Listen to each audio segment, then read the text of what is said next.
ये GT Karnal road है। यहाँ पर अभी मंत्री जी आए थे, गडकरी जी, जिन्होंने अभी यहाँ पर इंस्पेक्शन किया था। तो यहाँ से लेके इससे आगे का जो ये लगभग स्ट्रेच है बकोली के पास ये होता है, और ये बांध के ऊपर से होते हुए ये आउटर रिंग रोड पे चला जाता है। कौन कौन से गांव है, किस किस की जमीन एक्वायर हो गई, किसकी पेंडिंग है? अभी बकोली की, बख्तावरपुर गांव हिरन की, उसके बाद कुछ जैसे रमजानपुर, मोहम्मदपुर, ये लैंड पुलिंग के अंदर आते हैं। तो वो लैंड पुलिंग के माध्यम से भी हो सकती है, मगर एनएचआई लेगी तो सबकी लैंड एक्विजिशन करेगी। इसके बाद कुछ सलाहपुर, माजरा, बुराड़ी होते हुए ये लास्ट रिंग रोड पे पहुंच जाता है। इसके अलावा इसको भी ये यूईआर 3 है। यूईआर 3 लैंड पुलिंग के अंतर्गत ही आ रहा है, और इसके अंदर मैक्सिमम लैंड पूल हो चुकी है। तो ये उम्मीद है ये तो बगैर इसके भी जल्द ही बन जाएगा। पे 80 मीटर मौके पे तो अभी छोड़ा है, मगर 80 मीटर का रोड है ये 100 मीटर का है। हाँ, यूईआर 3 80 मीटर का है, और ये 100 मीटर का है यूईआर 2। इसके अलावा यूईआर 1 है, ये भी ये 80 मीटर का है, मगर इसको भी प्रक्रिया अभी कोई चालू नहीं करी गई है, क्योंकि जीडीए पॉलिसी के अंदर जो लैंड आ रही है वो पॉलिसी पास हो जाएगी तो ही ये रोड आगे बढ़ पाएगा। ये कौन कौन से कहाँ को आया? सिंगू बॉर्डर से आया ये आपका, ये Singhu border GT Karnal road से ही तीनों कनेक्ट है। नहीं, सिंगोला से मिला है, सिंगोला से मिला हुआ है। सिंगोला, ये सिंगोला का स्ट्रेच है जहाँ पे कनेक्ट कर रहा है, फ्लाईओवर है। फिर ताजपुर से हाँ, ताजपुर, हमीदपुर, ताजपुर होते हुए फिर ये लैंड पुलिंग के एरिया में बख्तारपुर के साथ से निकलता हुआ पीछे सुंगरपुर, तिगीपुर, अकबरपुर, माजरा, सारे उसको ये भी कनेक्ट कर रहा है, और ये आके फिर वापस से यूईआर 2 में मिल जाता है। दिल्ली के तीसरे रिंग रोड का पूर्व दिशा का हिस्सा बनने का काम ठंडे बस्ते में। दिल्ली के 3rd रिंग रोड के नाम से मशहूर यूईआर 2 Delhi Panipat highway NH44 old NH1 तक हो रहा है तैयार। दरअसल यूईआर 2 का काम दिसंबर तक पूरा होने का टारगेट रखा गया है। पिछले सप्ताह केंद्रीय मंत्री नितिन गडकरी खुद यहां का दौरा करके गए हुए हैं। दिसंबर से इसके शुरू होने का पर सिंघू बॉर्डर से मात्र 20 मिनट में गाड़ी दिल्ली एयरपोर्ट पर पहुंचेगी। यूईआर 2 दिल्ली पानीपत हाईवे से शुरू किया गया है, जो रोहिणी, बेगमपुर, मुंडका, नजफगढ़ होते हुए द्वारका एक्सप्रेसवे से मिलेगा। इस यूईआर 2 को आगे बकौली से पूर्व दिशा की तरफ लैंड पुलिंग P2 जोन में बढ़ना था, जो बकौली से शुरू होकर हमीरपुर, बख्तावरपुर, हिरण की, रमजानपुर, मोहम्मदपुर, तिगीपुर होते हुए बुराड़ी पुस्ते पर मिलेगा, और आगे वजीराबाद के पास में 2nd रिंग रोड से जुड़ेगा। लेकिन पूर्व दिशा के हिस्से पर अभी तक कोई काम शुरू नहीं हुआ है। यहाँ इस रोड हेतु जमीन तक एक्वायर नहीं की गई है।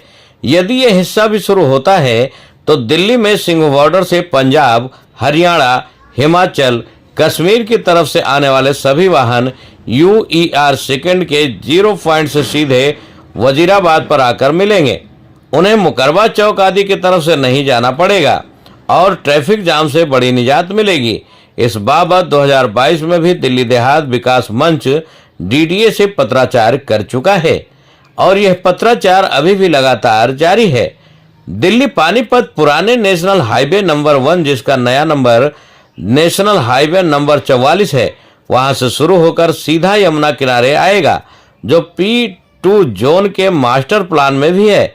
अब डीडीए ने NHAI को लिखा है कि आप यूईआर 2 का P2 जोन में भी काम करिए, लेकिन अभी तक NHAI ने डीडीए के इस पत्र का जवाब नहीं दिया है। इस बाबत दिल्ली देहात विकास मंच और किसान देश के राजमार्ग केंद्रीय मंत्री नितिन गडकरी से मुलाकात का समय मांग रहे हैं। जी, ये यूईआर 2 पहले दिल्ली के P2 जोन से स्टार्ट होता था, आपके रिंग रोड से, और ये NH1 को होते हुए फिर साउथ दिल्ली में द्वारका तक जाता था। द्वारका क्रॉस का द्वारका एक्सप्रेसवे पे मिलता था। एल जोन के वहां से निकलते हुए, तो अब ये एल जोन के तो कर दिया, पर P2 जोन के किनारे पर लाकर बकोली के यहाँ पर NHAI के पास है इतना हिस्सा, और इससे आगे का हिस्सा डीडीए खुद बनाएगी। अभी तक ऐसा प्रावधान हो गया था, तो ऑमिट कर दिया था NHAI के पार्ट से। मगर हमने इसके लिए फिर दोबारा से डीडीए को लिखा और वाइस चेयरमैन मंत्री जी से मुलाकात करी, तो उन्होंने डीडीए की तरफ से एनएचआई को भेज दिया कि ये लैंड भी आप अपने अंडर लीजिए, और एनएचआई को भी एक्सेप्ट करवाना था, तो इसके लिए हमने गडकरी जी को लेटर दिया है। अभी एनएचआई का इंस्पेक्शन करने के लिए आए थे 16 तारीख को, तो उनसे मुलाकात करी और उनको भी चिट्ठी दी है। ये P2 जोन का जो हिस्सा है, इसके अंदर सबसे ज्यादा लैंड पूल हुई है। पूरे सेक्टर 6 से 7 सेक्टर अभी ऑलरेडी 70% से ज्यादा क्रॉस कर चुके हैं, पर ये सेक्टर डीडीए के अंडर बन नहीं सकता क्योंकि उसमें कुछ दूसरी लैंड्स भी आती हैं जीडीए पॉलिसी की है उसकी, तो पॉलिसी लैंड पूलिंग के अकॉर्डिंगली नहीं बन सकता, तो उसके लिए एनएचआई को इक्विजिशन की जरूरत पड़ेगी। तो वो इक्विजिशन अगर एनएचआई को अंडर में दे देते हैं तो प्रायोरिटी में ये हिस्सा बन सकता है। साथ साथ में पंजाब से हरियाणा से जो ट्रैफिक आता है, अगर ये यूईआर 2 P2 जोन के अंदर बनता है तो वो साइड के साइड निकलता है, यहाँ से दिल्ली में घुसने के पहले ही निकल साइड में आएगा और बाईपास होकर सीधा वजीराबाद पुल के पास जाके निकलेगा ये। तो ये एक सब पूरी दिल्ली के लिए भी, डिकंजेशन के लिए भी और इस क्षेत्र के विकास के लिए, जो सबसे ज्यादा लैंड पूल 94% लैंड पूल करी है इस क्षेत्र ने, और वो सेक्टर आ भी चुके हैं, उनकी डेवलपमेंट के लिए बहुत ही ज्यादा महत्वपूर्ण है, इंपॉर्टेंट है। तो इसको जितना जल्दी हो सके वो करवाने का प्रयास है, और मंत्री जी ने अभी शायद टाइम नहीं दिया, तो जल्दी हमारे को इस वीक में हमारे को टाइम मिल जाएगा। दोबारा उन्होंने बुलाया था अब लास्ट मुलाकात के बाद कि पूरी तरह से डिटेल में समझाएं, तो नेक्स्ट वीक में या इस कमिंग वीक में हमारे को टाइम मिलने का उम्मीद है कि वो इसको एक्सेप्ट करेंगे। मतलब यूईआर टू आप जो मांग कर रहे हैं वो हिस्सा कहाँ से शुरू होगा और कौन कौन से गांव से होकर के कहाँ तक पहुंचेगा?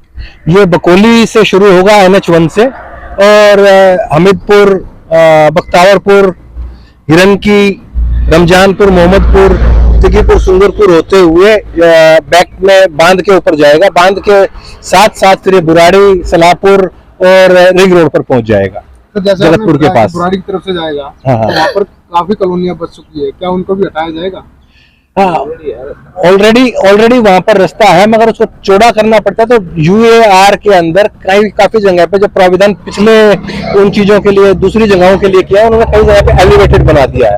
तो वो एलिवेटेड के माध्यम से कहीं पर जरूरत पड़ती है तो छोटी मोटी इंक्रोचमेंट उनको हटाने के तरीके से, क्योंकि इतनी बड़ी डेवलपमेंट है, दिल्ली को सुधार करना है, तो ये चीजें तो हमारे को सहनी पड़ेंगी, समझनी पड़ेंगी, और गवर्नमेंट को इसके ऊपर एक्शन करना ही करना पड़ेगा।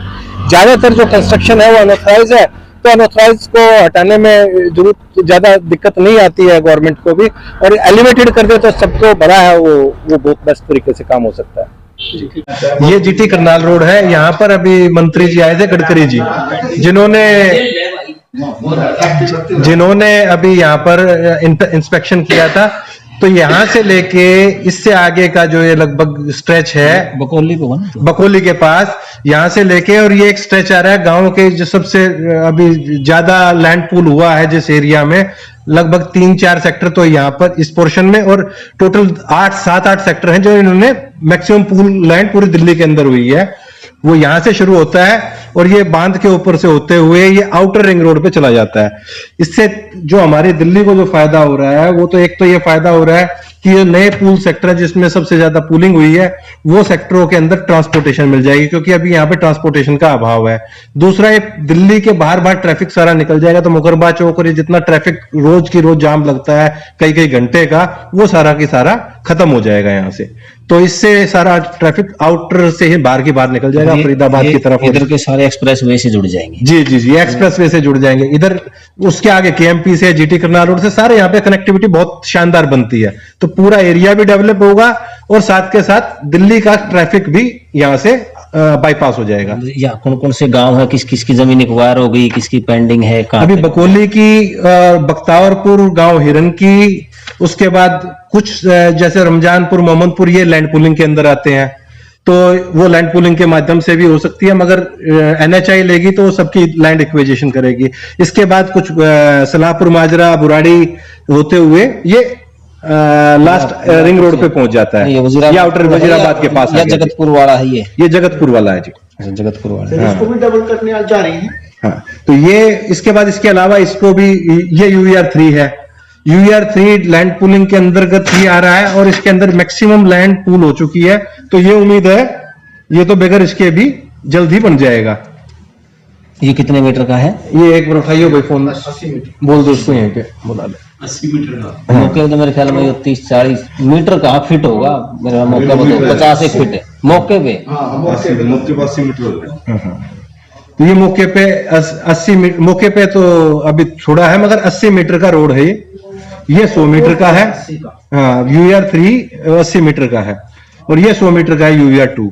इसके अलावा UER1 है, ये भी ये 80 मीटर का है मगर इसको भी प्रक्रिया अभी कोई चालू नहीं करी गई है, क्योंकि GDA पॉलिसी के अंदर जो लैंड आ रही है वो पॉलिसी पास हो जाएगी तो ही ये रोड आगे बढ़ पाएगा। ये कौन कौन से कहाँ को आया? सिंगू बॉर्डर से आया ये आपका ये Singhu border GT Karnal road से ही तीनों कनेक्ट है। नहीं, सिंगोला से मिला है, सिंगोला से मिला हुआ है। सिंगोला, ये सिंगोला का स्ट्रेच है जहाँ पे कनेक्ट कर रहा है, फ्लाईओवर है। फिर ताजपुर से होगा। हाँ, ताजपुर, हमीदपुर ताजपुर होते हुए फिर ये लैंड पुलिंग के एरिया में बख्तारपुर के साथ से निकलता हुआ पीछे सुंगरपुर, तिगीपुर, अकबरपुर, माजरा, सारे उसको ये भी कनेक्ट कर रहा है और ये आके फिर वापस से UER2 में मिल जाता है।